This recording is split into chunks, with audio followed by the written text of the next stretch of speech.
Something hit me hard today. It was when, as always happens, I was caught in existential thought, or existential concern of my own mind, irrespective of everyday life and situations.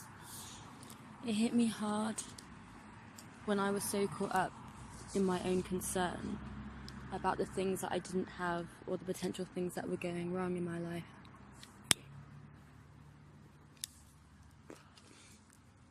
All the things I would worry about without giving proof. And whilst I was thinking these things, there was a lady staring at me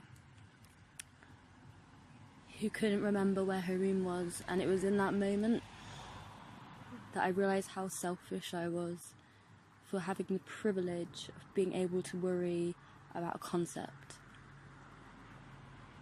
Whereas some people don't even have that ability or that privilege to worry about a concept, because their level of cognition is so based upon the reality of here and now and what can and cannot be done.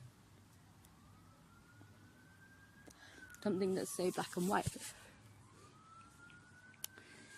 Whereas a lot of us get caught up in multicolored thoughts and thoughts that extend over boxes, that draw, not only step out the box, but diminish the box in total.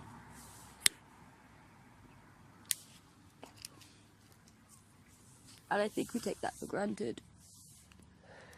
I remembered a quote by Maya Angelou.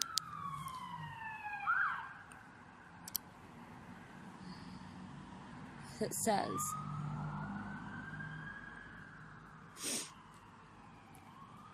I've learned that whenever I decide something with an open heart, I usually make the right decision. I've learned that even when I have pains, I don't have to be one. I've learned that every day you should reach out and touch someone. People love a warm hug or just a friendly pat on the back.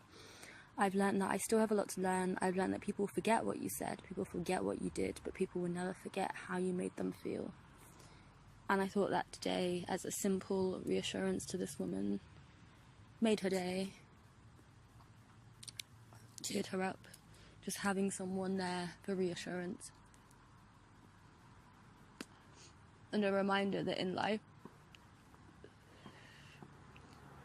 there are so many people that a smile or a laugh or a joke, that makes their day. And when you think of your problems on that wide scale, I think you remember to appreciate life for what it is. For some of us who have gone through the journey to understand the gloriousness of the present moment, I think you'll be able to relate that we get so caught up in our own non-existent concerns that we forget to enjoy this moment. We focus on what could have been or what we've lost,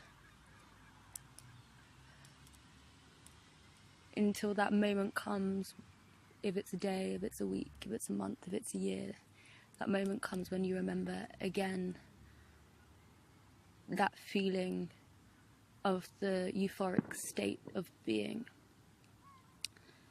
And once you have that, and every time you remember that, you embrace life for what it is, for all it is. And if you're a person who's able to have that, or able to experience that,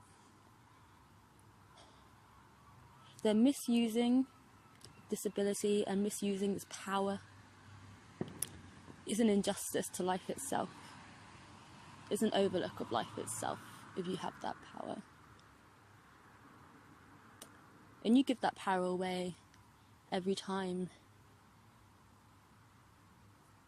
you focus your life on the non-concerns, on the multitude of sporadic thought, on the multitude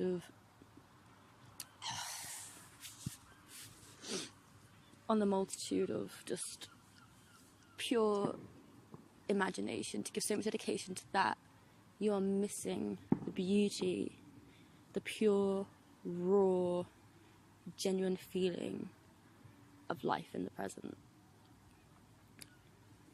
And I feel like we should aim, or my aim in life, is to be one of these people who continues to see the present, who continues to embrace those moments and to remember that feeling, so that I do not misuse my own privilege of being able to do so, and to also surround myself with people who have also understand their own privilege and this ability.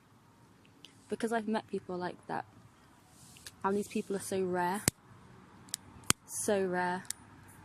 but these people are so beautiful, and these people, they're just life.